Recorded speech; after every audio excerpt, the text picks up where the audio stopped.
Okay, welcome everybody.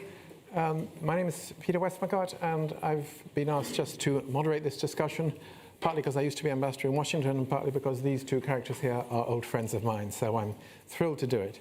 And Lisa, thank you so much for making the time to be here on your way to the Munich Security Conference. And may I say also, welcome to Ambassador Jane Hartley. We're thrilled to have you here, Ambassador, which is an indication of the importance of the subject and the importance of our visitor, who has not been here for a little while for COVID and other reasons. So we're thrilled to have you all here. Thank you very much. A couple of housekeeping points that I have to mention, please. Today's discussion is going to be on the record, and it is being live streamed. We encourage people who are going to contribute through social media to use the hashtag #CHEvents there, as written on the screen, and at Chatham House. I will be, as I say, moderating the discussion, but also calling on people here who want to ask a question if they would like to do so. There will be a microphone. You don't need to stand up. Just raise your hand and somebody will come and find you. And anyone who is online who'd like to ask a question, please submit it in writing, and I will do my best to read out your question and see whether it is for Paddy or for Lisa to answer. So that's the way we will do that. What we're going to do is I will just introduce briefly our two distinguished guests. Lisa will speak for 8 or 10 minutes or so. I might or might not exercise my privilege of being here to pick up a point or two that she's made. Paddy McGuinness will then speak, and then we'll have a bit of an orchestrated discussion between us before we throw it open to the floor. Everything to be finished in 60 minutes sharp. So we'll see how we get on. Now, we're here today to talk about disruptive technologies by nation states and malign cyber actors, and by extension, how the UK and US governments are dealing with them. Disruptive technologies cover a multitude of sins: chip manufacture, artificial intelligence, algorithms, abuse of facial recognition software, the exploitation of restricted technologies, attacks on our critical infrastructure, phone hacking, social media manipulation, data theft, and much else, including the odd spy balloon flying high in the space. So we've got lots to talk about, and a couple of real experts, and I'm thrilled, really thrilled that Lisa is here. We've dealt with each other in Washington and elsewhere over a number of years, and she's a dear friend, and very pleased that she's here. For those of you who don't know all about her distinguished career, I'm going to embarrass her by running through a little tiny bit of who Lisa Monaco really is. Deputy Attorney General of the United States, the 39th of that ilk, and as such, she is the number 2 person in the Department of Justice and essentially does all the overall supervision of the DOJ. She advises and assists the Attorney General in formulating and implementing the department's policies and programs. She's been with the Department of Justice for many years. She was a career federal prosecutor and has been in a number of leadership positions across the department. She used to work for Janet Reno, who was the Attorney General when I was first in Washington during the Clinton administration, and I remember spending a lot of time with Janet, and I think we were probably in the same room there and then. So it goes back a long way. She's had a number of leadership roles. She was Chief of Staff at the FBI, and then when we saw a lot of each other was when Lisa became, I've got to get the terminology right, Homeland Security and Counterterrorism Advisor to the President, when President Obama was in the White House, and I had the privilege of being our ambassador there. So we did a lot of things together at that time, and during that period, when Paddy was our Deputy National Security Advisor, some of the time, but he was also doing another role in government, he too had the privilege of working closely with Lisa on a number of these security issues. A wide range, including responses to international and domestic terrorism threats, cyber, natural disasters, and all aspects of US government's policy on counterterrorism and counterterrorism strategy. Lisa was born and raised in Massachusetts, surprise, surprise, graduate of Harvard University and of the University of Chicago Law School. Paddy, the gentleman on the other side of Lisa there, is now Senior Advisor at the Brunswick Group and former UK Deputy National Security Advisor. These days, he advises businesses and governments around the world on data and cyber issues, business resilience, and geopolitical and regulatory risk. He sits on the advisory committee of the UK's reinsurance pool for terrorism risk, and he advises the UK Parliament's Joint Committee on the National Security Strategy. From 2014 to 18, he was the UK's Deputy National Security Advisor for Intelligence, Security and Resilience. And that included dealing with risk and reactions to risk on all aspects of hazard, threat, national crisis response, coordination, cyber strategy, counterterrorism, and so on. These days, he's also advising some private equity funds and another number of technology and other startups. So he's a busy boy as well. Paddy, we're thrilled that you're here, but enough of me. Lisa, over to you, and we are looking forward with enormous interest to hearing your remarks. Thank you very much. Thank you.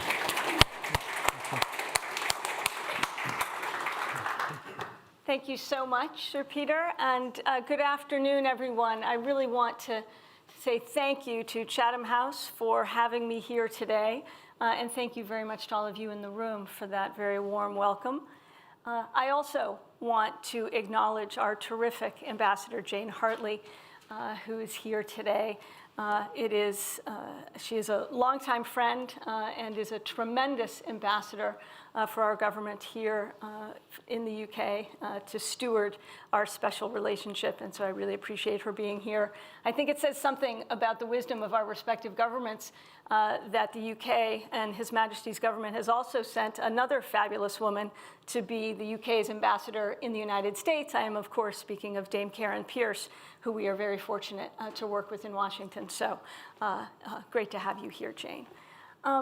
It is great to share a stage with Sir Peter and with Paddy, who are themselves two great UK leaders in national security and foreign policy, and as Peter mentioned, also dear friends and former colleagues when I served as President Obama's Homeland Security and Counterterrorism Advisor. In those days, our work, as Peter noted, focused on counterterrorism and on cyber threats and new challenges in both of those arenas. Today, though, those challenges are very much still with us and still present. But today, the US and the UK and our allies stand together against new threats. Threats posed by and threats from autocracies projecting power at home and abroad.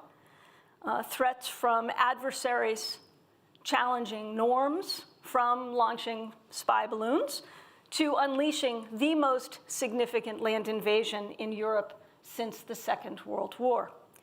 And of course, threats from nation states, rogue nations seeking to undermine democracy and the rule of law. Now, we see this aggression playing out not only on battlefields, but in economic zones and information spaces, in cyber attacks and the vacuuming up of sensitive data, and the exploitation of restricted technologies. We also are seeing some countries threatening our national security through foreign investment designed to access sensitive data and key technologies. Today, autocrats seek tactical advantage through the acquisition, use, and abuse of disruptive technology, innovations that are fueling the next generation of military and national security capabilities. They, of course, want to acquire that technology by any means possible, not only to fuel surveillance and repression at home and abroad, but to gain strategic dominance. The US and the UK and our allies confront these national security challenges daily. And in the United States, the Department of Justice is at the center of our efforts, working with our allies to combat these threats. As the lead law enforcement and domestic counterintelligence agency in the United States, the Justice Department is uniquely positioned with our dual national security and law enforcement authorities and missions to respond to this threat landscape. And that is exactly what we are doing. Our prosecutors, our agents, and analysts use law enforcement tools, often in novel ways, to counter national security threats. And we use our intelligence tools to provide policymakers the vital information they need to shape how we respond. We are disrupting cyber attacks, enforcing sweeping sanctions, analyzing foreign investments in US businesses to detect and to deter bad actors, all to protect American technology and know-how from being exploited by our adversaries. First, when it comes to cyberspace, we see nation states often acting in concert with criminal groups in a new, blended double threat, engaging in more sophisticated and brazen and dangerous attacks. They are threatening core public institutions like our hospitals and our schools with ransomware attacks, and they are routinely probing our critical infrastructure for vulnerabilities. They use cyber armies and proxies, hackers for hire, and organized criminal networks in ways that flout international norms and risk our collective security. As we've done before against terrorism, we are working with our allies and our partners to combat cyber threats by innovating and using new tools to turn the tables on the hackers.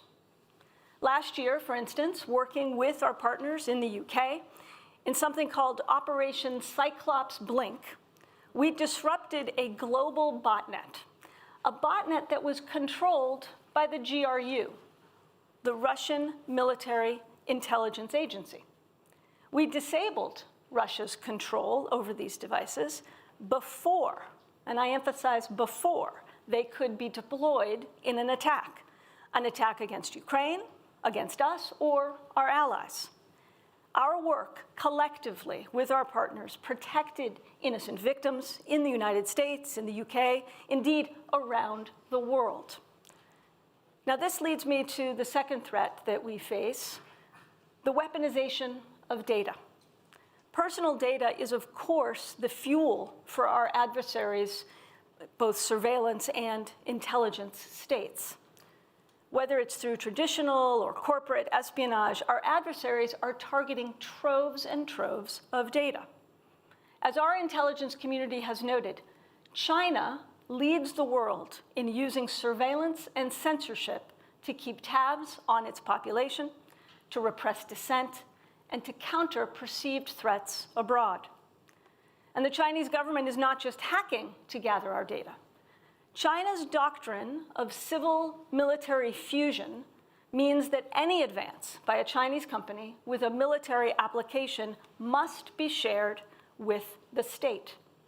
And its national security law requires any company doing business in China to make its data accessible to the government.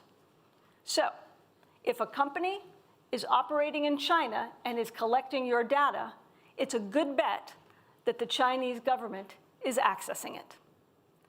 Now, the ability, rather, to weaponize data will only advance over time as artificial intelligence and algorithms enable the use of large data sets in new and sophisticated and increasingly sophisticated ways. The data obtained today could be used in new and very frightening ways tomorrow. Now, this brings me to the third piece of the threat landscape, the national security threats posed by the use and abuse of disruptive technologies by autocratic governments.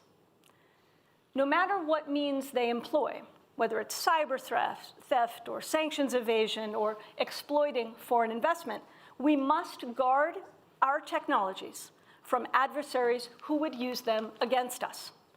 The Department of Justice is using all of its tools, all of its authorities to combat this threat, fighting cybercrime, combating sanctions evasion, and most recently, updating our regulatory tools to ensure we protect against foreign investments that threaten our national security. Now, for decades, the United States has screened foreign investment in US companies for potential national security risks. Through the Committee on Foreign Investment in the United States, known by its acronym CFIUS, the Justice Department helps prevent foreign threat actors from exploiting those investments to acquire US assets and technology while supporting the benefits that flow from open investment. But CFIUS began nearly 50 years ago in an era of brick and mortar transactions. But today, the greatest risk comes not only from investments in our physical assets, but from transactions where data sets, software, and algorithms are the assets. That's why we've sharpened the focus of CFIUS on transactions that pose a threat to data security, to cybersecurity, and the resilience of our critical supply chains. President Biden has directed now that CFIUS consider if foreign investments in a particular industry made over time threaten national security or our own technological leadership. But I think we also need to consider that risks from foreign investment run in both directions. We must also pay attention to how our adversaries can use private investments in their companies to develop the most sensitive technologies, to fuel their drive for military and national security edge. So, we are exploring how to monitor the flow of private capital in critical sectors and ensure that our own outbound investment in dual-use technologies doesn't provide our adversaries with a national security advantage.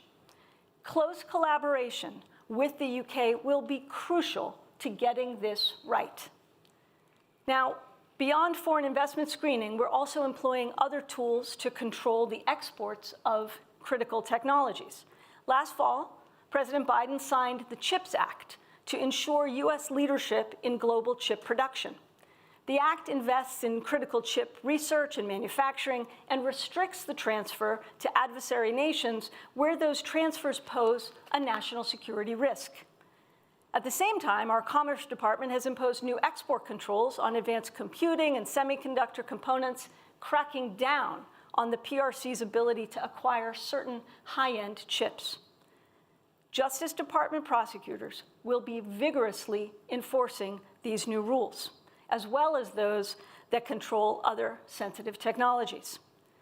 And that's why today, I'm excited to announce the launch of a new initiative, the Disruptive Technology Strike Force, a collaboration of US law enforcement led by the Justice and Commerce Departments. This strike force brings together our top experts to attack tomorrow's national security threats today. We will use intelligence and data analytics to target illicit actors. We will enhance our public and private partnerships to harden our supply chains, and we will identify early warning of threats to our critical assets like semiconductors. Our goal is simple, but it's essential: to strike back against adversaries trying to siphon off our best technologies. The Department of Justice is deploying all its tools to respond to nation states who would exploit technology to undermine our alliances, our national security, and the rule of law. But our most critical tool in this effort is one we don't share or compete with our adversaries for. It's the power of our partnerships, particularly the one we have shared with the UK for so long. Thank you so much for having me, and I look forward to the discussion.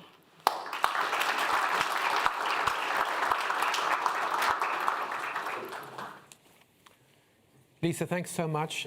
I think the announcement of the new Disruptive Technology Strike Force, I like the word strikes, just there's an initiative being taken there, is going to guarantee a certain amount of publicity and headlines in advance of your trip to Munich. I've got a couple of other questions I'd love to ask you, but before doing that, I'm going to ask Paddy if he would like to add to the debate and set the scene a little bit from the UK perspective. Certainly. Thanks, Peter and Lisa. Wonderful to see you and wonderful to be here with all of you. I'd like to start, first of all, by embarrassing Lisa. So I'd like to embarrass her this way. So it's clear to me in a way that it probably won't be clear to any of you as the person who used to sit first for David Cameron, then Theresa May, looking at the hazards and threats affecting to the United Kingdom. What David Cameron used to joke as, here's the deep state, when I strolled into the room. It was clear to me every day that the work that Lisa has done and does now, and the agencies and organisations that she represents, that British citizens individually are safer every day as a result of their work.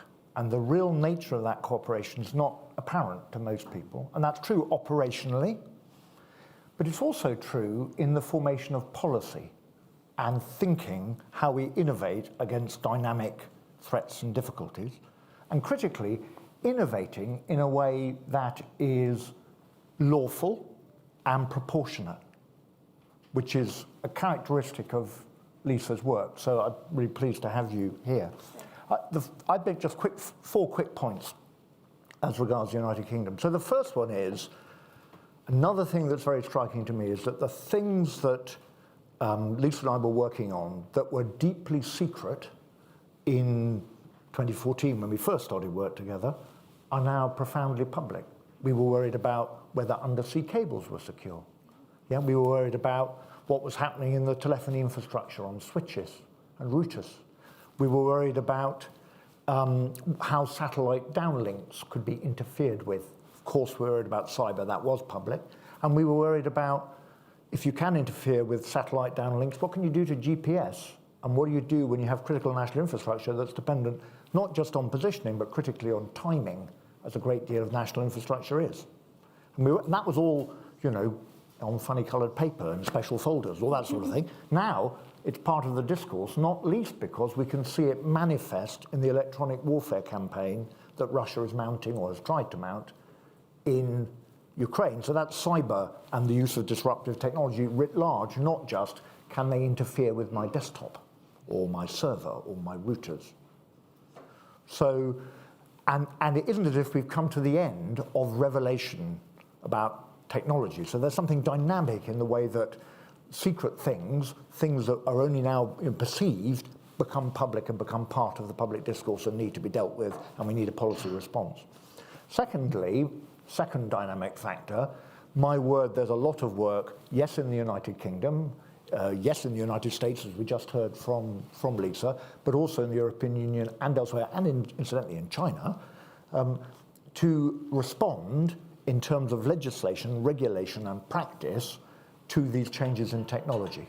And one just thinks about the body of business that's going through the British Parliament just at the moment. We've got the National Security and Investment Act, which is bedding in. We've got the National Security Bill coming through. Of course, the online safety bill has implications in the area that Lisa's talking about, et cetera, et cetera, et cetera.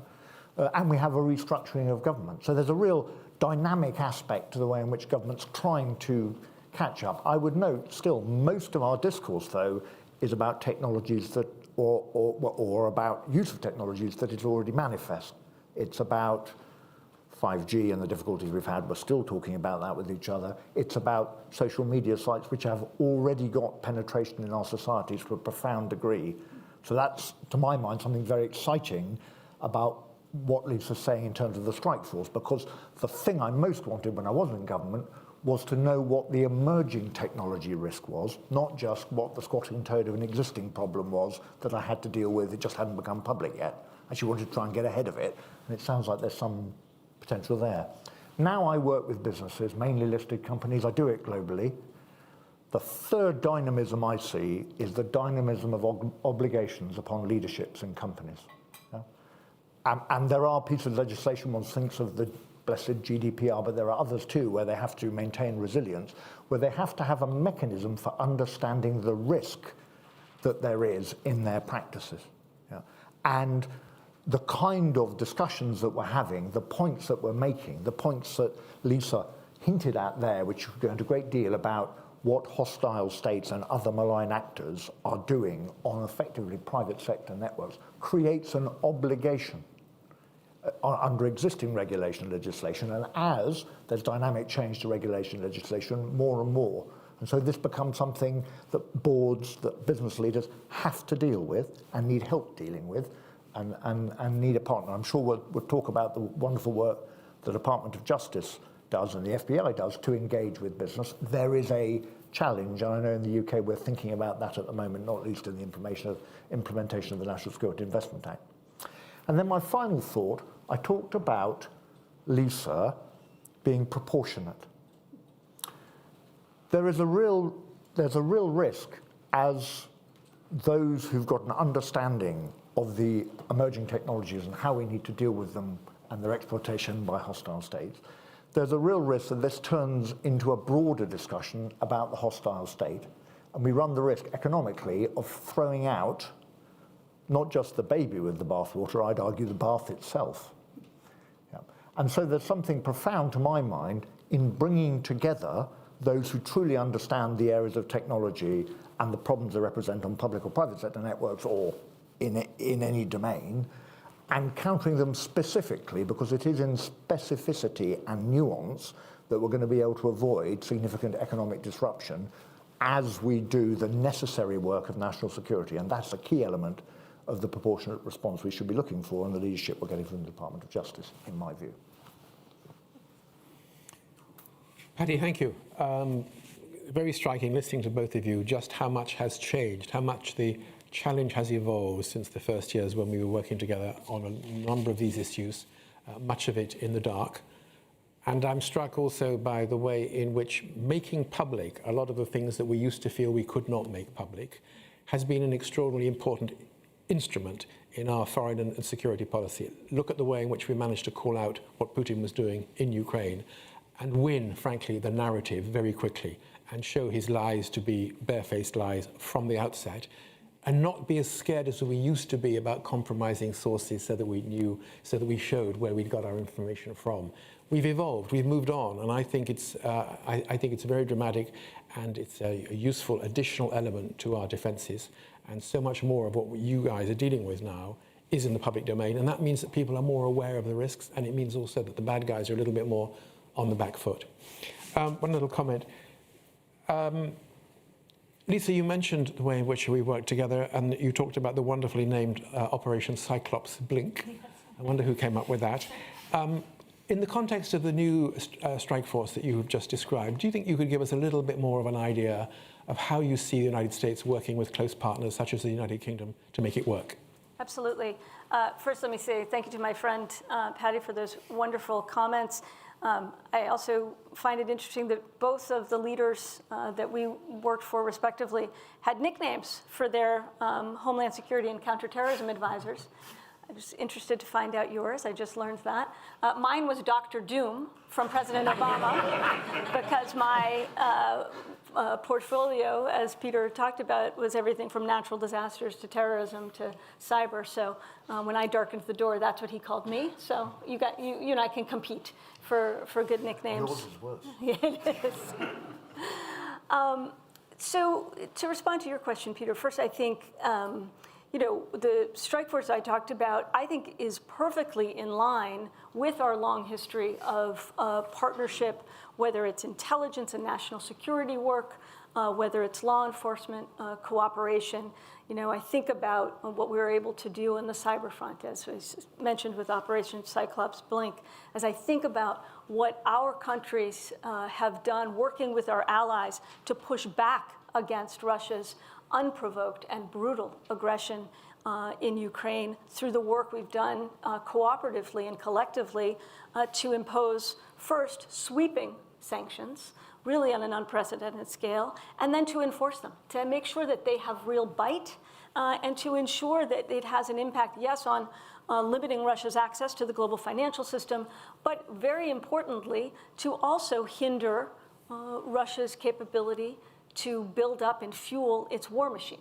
That is only accomplished by our collective work together to spot that sanctions evasion and go after it. So in this instance, with the strike force, what I envision us doing is pooling our experts in the United States, our prosecutors nationwide, our experts on the technology that is at risk, and working with both the intelligence and national security and law enforcement communities across the United States, and yes, with our partners. What are the insights that we can glean and use together to target those export supply chains that may be misused and abused to fuel the abuse by autocratic governments of this disruptive technology? So I see it completely in line, as we have benefited from those relationships for so many years, whether the threat is the evolving terrorism threat, whether it's the evolving cyber threat, and now today,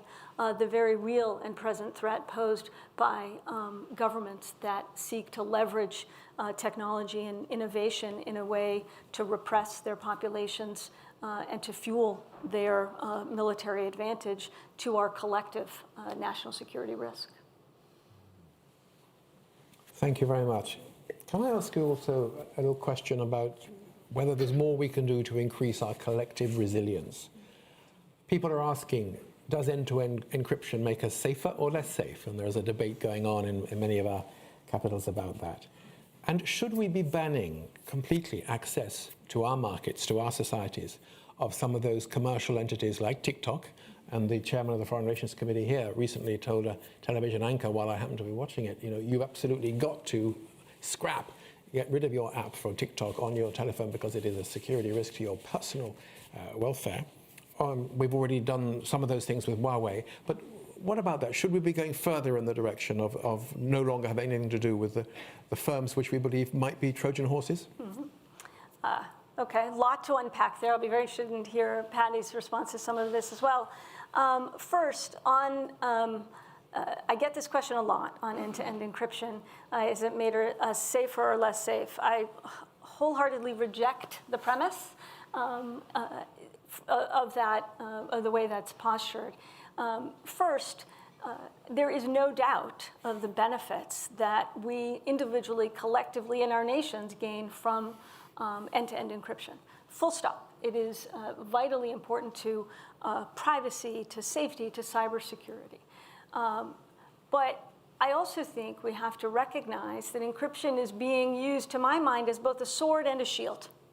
It's being used as a terrific shield, as I indicated, to protect our cybersecurity, our privacy, et cetera. But it's also being used as a sword by nefarious actors, by illicit actors, to conceal whether it's terrorism plotting, whether it's the horrific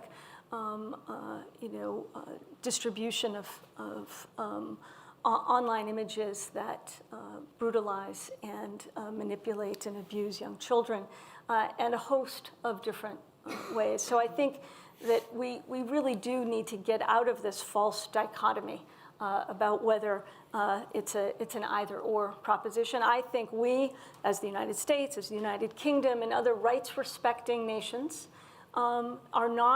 should not be in a position, and I don't think that we are, to basically say it's an either-or. We can both protect human rights and public safety and achieve great benefits for the freedom of expression, et cetera, that all derives from the use of encryption.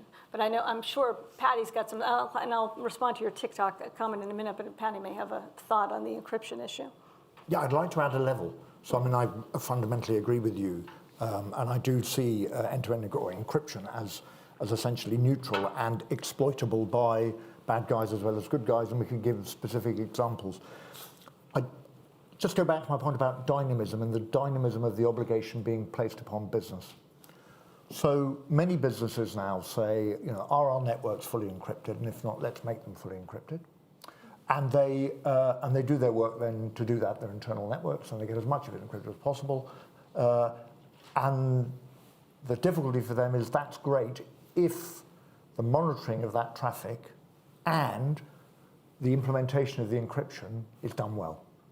If it isn't done well, you find that there's traffic you thought was encrypted that actually the certificate's out of date or isn't quite right or it isn't fully encrypted, and actually therefore you can scrape data from it, from the data flow. Or you find that you don't monitor it in your security operations center and it's being used by adversaries. I mean, that was one of the things that happened in Colonial Pipeline. It happened in other attacks too. So encryption is really quite complex, and as a business leader, trying to run a business doing something which isn't an encryption company, it's delivering something else, it's really tricky because you think, I've done a thing that's made me more secure, but actually what you've done is you've created a new set of tasks in order to monitor whether or not you're secure. And every time we engage with businesses, what we're doing is adding to the weight of what they have to do to maintain their security. So being very clear about what these security tools we introduce are, how we monitor them, what the regulatory obligation is, really important. I note, and Lisa probably can expand on it, but maybe not here, you don't want to, I should think, because it's probably won't interest the audience that much. I note that the USG, the US government, has recently required all public bodies to do a review of their cryptology, effectively, of the cryptological holdings and practices because of what I've just described. So this is a complex area, and it's not just a good, if we encrypt end to end, everything will be splendid. No, it's more complex than that, more nuanced. Right, I think that's exactly right. And look, our leaders have said quite clearly, and I think this is exactly right, tightly controlled lawful access is vital, absolutely vital to national security, to public safety, for all the reasons I think that Patty mentioned. On your TikTok question, obviously I won't talk directly about the review that is ongoing in the United States, but I will say this.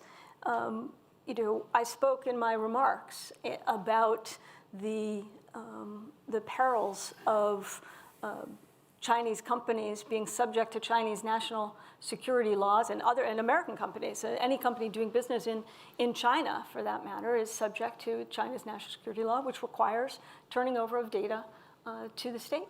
And there's a reason we need to be very concerned, and I think the Foreign Secretary's comment you mentioned is well taken. I will note, I don't use TikTok, and I would not advise anybody to do so because of these concerns.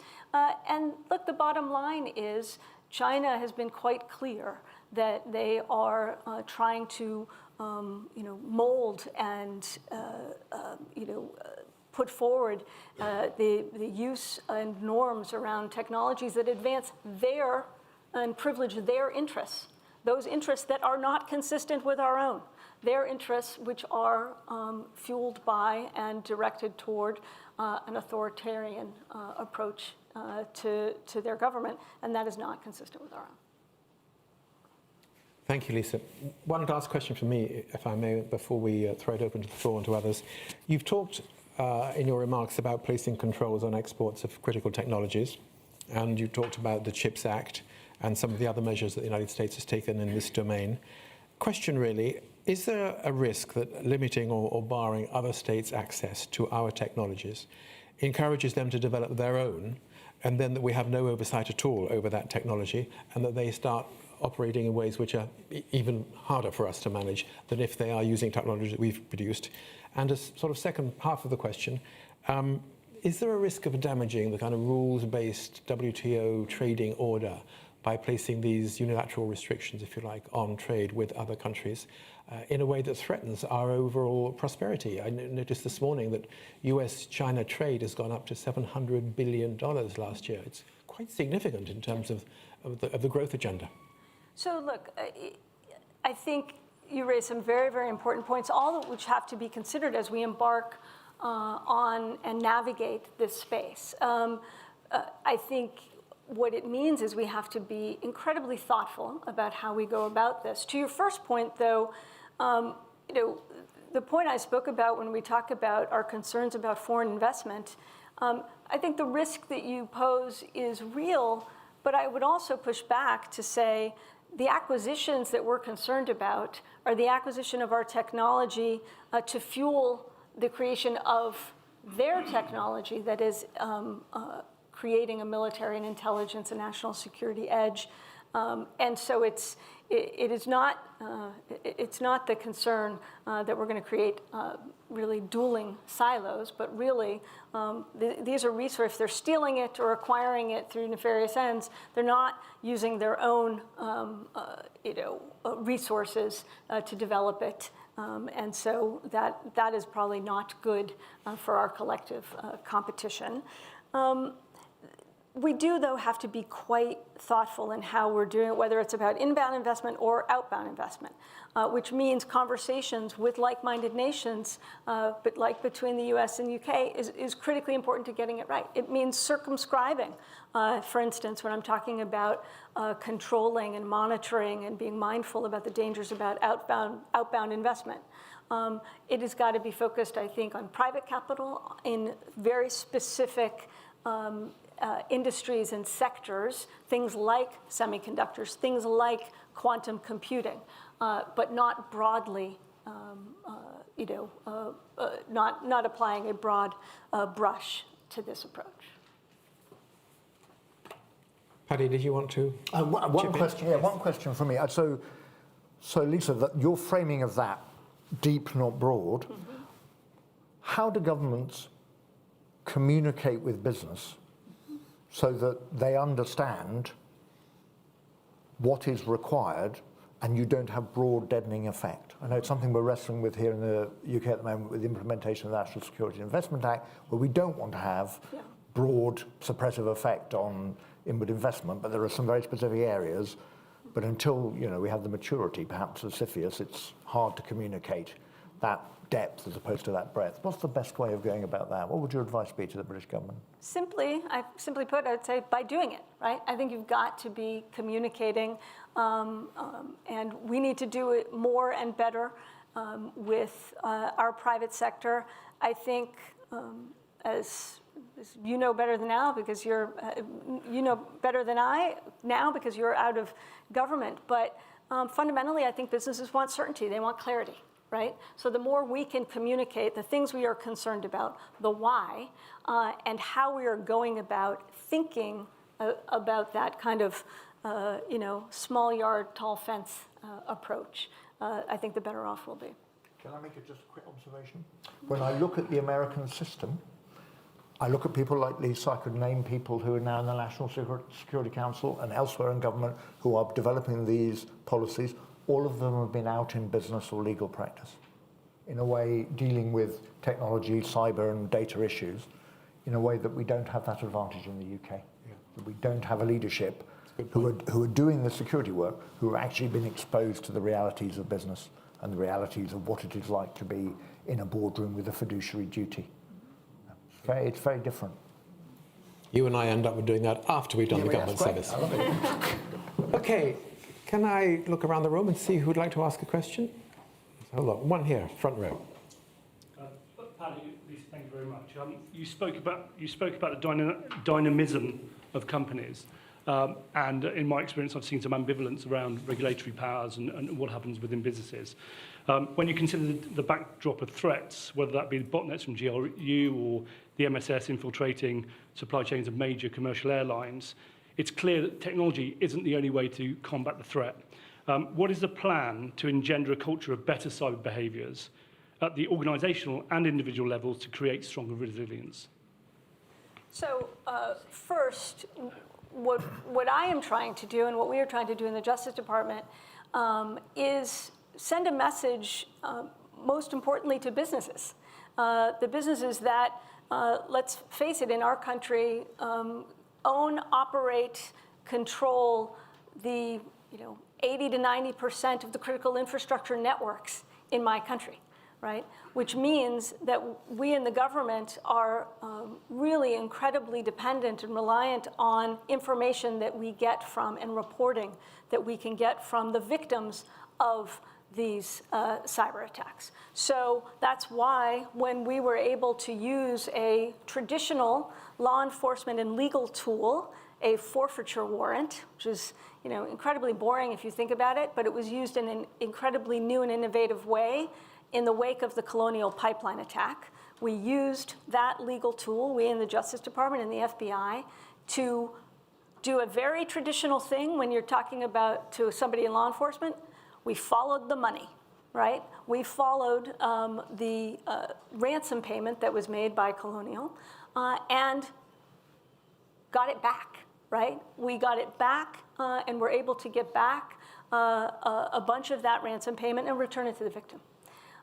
And so that's why you saw me get up in a press conference and do something we don't normally do. We talked about the victim coming forward and helping us, and how vitally important that is to our ability to help the next victim and, frankly, prevent the next victim after that. So my message to business is, whenever I can make it, is we are all in this together when it comes to particularly the cyber threat. And we need that cooperation. We need that reporting.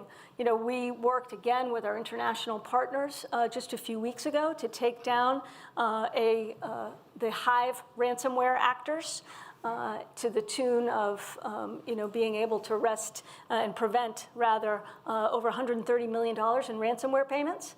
That was thanks to cooperation and great sleuthing by the FBI and the Justice Department to literally lie in wait in what I called a 21st century cyber stakeout.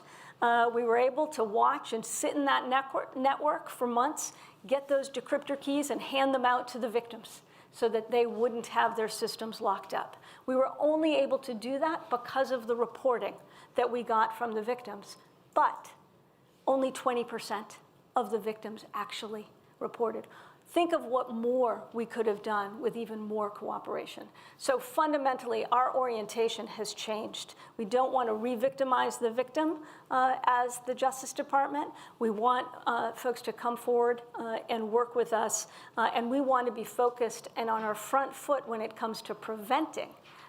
We're always going to want to make sure we can lock up the bad guys, don't get me wrong, but we also need to focus first and foremost in the cyber threat on the prevention piece. Thank you, Lisa. I'll come back to you in a moment. Yes, the lady over there, the hand up. Thank you very much. My name is Joyce Hackney. I'm from Chatham House. You spoke earlier, Deputy Attorney General, about the connection between criminals and nation-state actors. And my question is in relation to this story that broke yesterday in the news about this Israeli company that has been basically offering this information as a service and therefore intervening in elections around the world. So the strike force that you talked about is focused on adversaries or threats coming from adversary nations. And I wonder whether this strike force will also cover threats that are emanating from an ally country, and if not, how will the U.S. continue to deal with these threats? Thank you.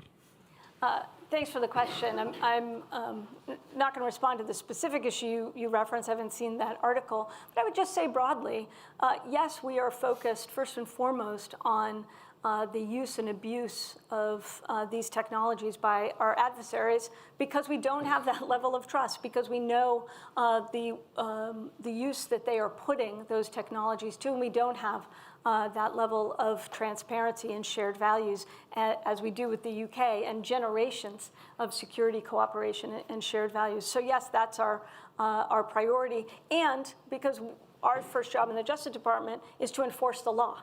And we have very specific export restrictions on that technology to specific countries for very good intelligence and evidence-based reasons. Gentleman in the white top here, if you can bring the mic over. Thank you all very much. Ewan Grant, I'm a former law enforcement intelligence analyst in the UK. I had responsibility for transnational organized crime in the ex-Soviet states. I've subsequently worked in EU missions, particularly in Ukraine, where many of the male national staff were ex-Soviet military, and several were quite explicitly former GRU, if indeed former. My question is about academia, and I think this is perhaps more a problem in the UK and particularly Europe, less so in the US.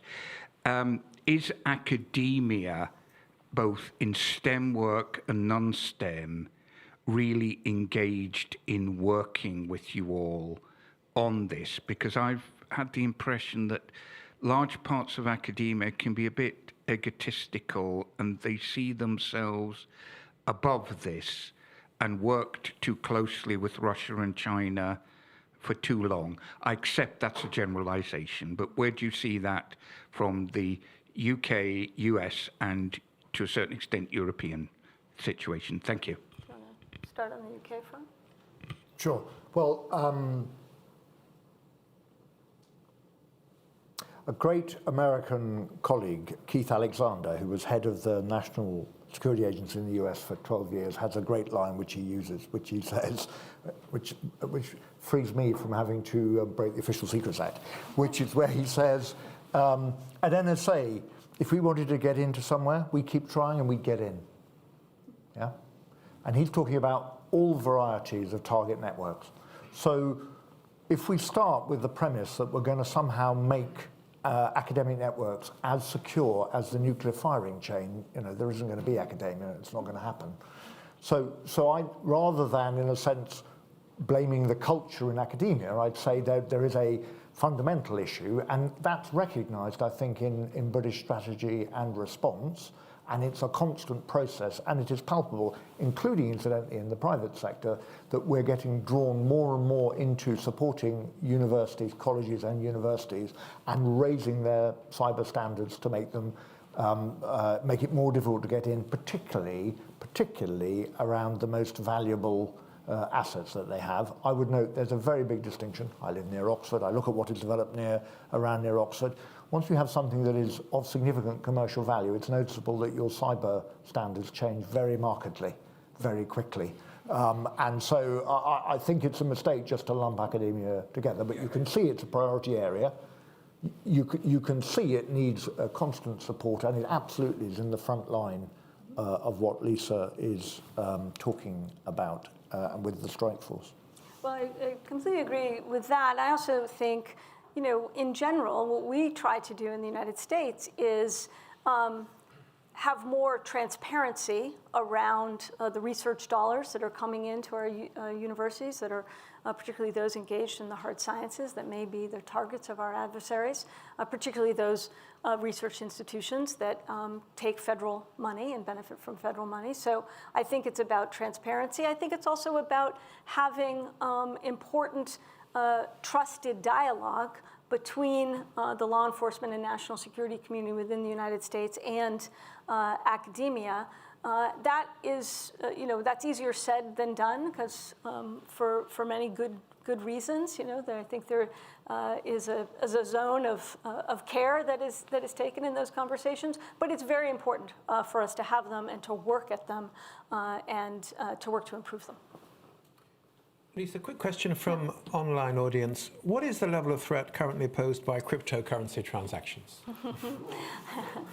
Well, look, what I think we are seeing is illicit actors using crypto in ways that I think is exploded, quite frankly, whether it's the ransomware payments that I mentioned recently with regard to Colonial Pipeline attack and others, and myriad other cyber attacks, whether it's to hide sanctions evasion and to facilitate sanctions evasion, to just do and fuel money laundering by a host of illicit actors. So what we're doing in the United States, so the answer is the threat is going up, but it is, I think, owing to the desire of illicit actors to find any way, and they'll exploit new technologies to do that, to conceal their efforts. But what we're trying to do is go after the whole ecosystem. Right? So yes, the illicit actors that are using crypto and other means to hide their efforts, but also we need to ensure that the exchanges that are hosting these and facilitating these payments are good actors in this system. And they should be employing the kind of know your customer rules that financial institutions have for years and that have benefited our collective efforts when it comes to the terrorism threat, when it comes to the cyber threat. That's why you saw just a couple weeks ago us again working with our international partners. This is a theme here, folks, that we don't do anything in isolation to take down and disrupt the use of the Bitslotto cryptocurrency exchange, notorious for fueling millions and millions of dollars in illicit exchanges from drug trafficking to money laundering. So we've got to get at the entire ecosystem used by illicit actors to fuel their efforts, to include the use of crypto.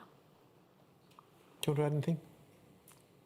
I'd just like to pick back on that, but also what Lisa was saying about the technical endeavor that there's been out of the FBI and other bodies in the US in pursuit of malign actors online.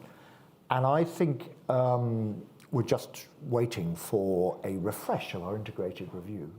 I think there's a really interesting question, given what we face in the world, about whether in the United Kingdom we are resourcing and approaching this in a way that's comparable with that in the United States, and whether or not we've got the technical ability distributed across government and law enforcement in the way that they have in the US, and what we can learn from that. Because we should all be clear, we're on the upslope of this. I mean, we're on the upslope of ransomware, ransom payments, abuse of cryptocurrency. There's no sense in which we're on the downslope of got it under control. You know, I'm afraid to say, on cyber crisis, I make a very healthy living supporting people who get themselves in one way or another into difficulty. So, you know, there's work to do here to have the national technical capability to work alongside the United States in crime as much as in national security. So another quick question, Paddy, perhaps for you, from the online audience. Bearing in mind what you just said, is there a role for the United Nations or Bretton Woods organizations in setting international rules and standards around the limits of artificial intelligence, the use of information, and the way in which individual human rights are in jeopardy as things stand? Do we need more of an international rules-based framework to deal with these issues? I think we need transparency and to be transparent about what is being done, which algorithm is doing what, how artificial intelligence is working. Lisa and I had the joy of trying to deal with Chinese actors in British and American networks and negotiate UK or US China cyber agreements, and indeed try to operate within the government group of experts under the UN around cyber. And can I say this was slow going? So I'm slightly skeptical that going that route would actually result in a real practical effect, given the way in which this is dynamic and growing. So we do need something different. On the other hand, I do think a growing understanding, a growing independent view of what is happening in the information environment is needed. And I'm afraid to say, I think it needs to be neutral, because the moment it is our view of what's happening in the information environment, there's a whole category of actor who we don't catch with that. And likewise, we wouldn't want the information environment simply to be seen by our adversaries. We genuinely need an objective view on what is happening in our information environment, in my view. Thank you. Other questions from the floor? Let me take one from over this side. Yes.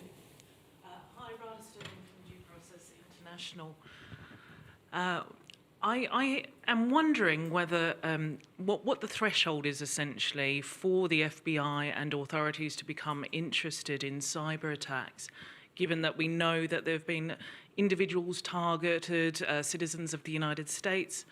And on top of that, are we kind of turning a blind eye or extending more flexibility to allied countries who aren't as concerning as, say, Russia and China, our friends in the Middle East, or other authoritarian countries who are using private organizations, private companies to hack into individuals, to hack into our infrastructure, but also investing into our utility companies in the private sector as well.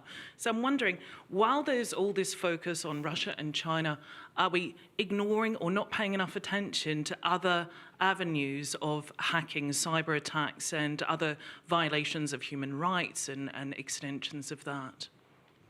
Well, I think I would start by saying, partially in response to the question from over here, we have different frameworks that we can use, and we are putting to work, as I mentioned before, our export control, for instance, framework to address the abuse by nation states and adversary nations. I think we do have to be concerned about where this technology is going and the use it can be put to in the commercial space, and having the right and having both transparency and legal frameworks around that. Certainly, it's something that we are looking very closely at and are quite mindful when it comes to the government's use, for instance, of commercial data, right? Whether it's in purchasing or using commercial data, it's something we're having a very robust conversation about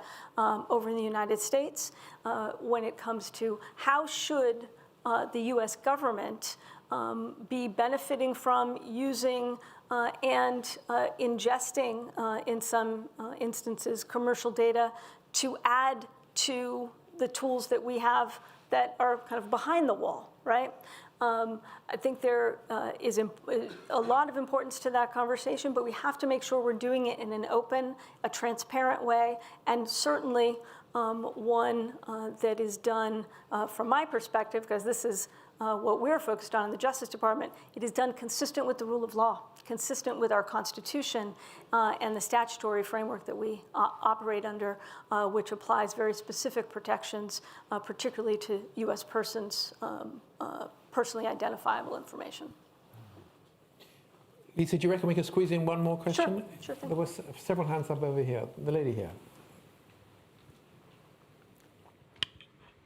Thank you. Congratulations on the new strike force, ma'am. I wondered if you'd comment on, you focused particularly on the role of platforms and data for the strike force from the perspective of a large global private sector network.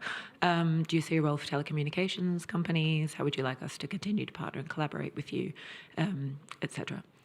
Well, thanks very much.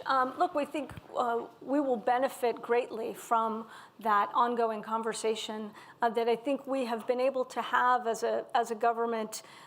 For instance, in the cyber realm, I think we can build on a lot of those that kind of muscle memory that we've developed. For instance, the financial services sector, working with our Treasury Department, working with others across the U.S. government, we have been able to have a conversation and have a kind of mode of operation that I think benefits both to take the financial services sector as an example, to benefit from the great work they've done to harden their and make more resilient their networks, and to protect their networks and to help us protect them. I think the same conversation should be happening and will be happening around this strike force when it comes to companies and industries that are implicated by the work that we're doing. So I think about the ways that we can identify these illicit actors who are trying to evade, whether it's sanctions, whether it's trying to evade our export control regime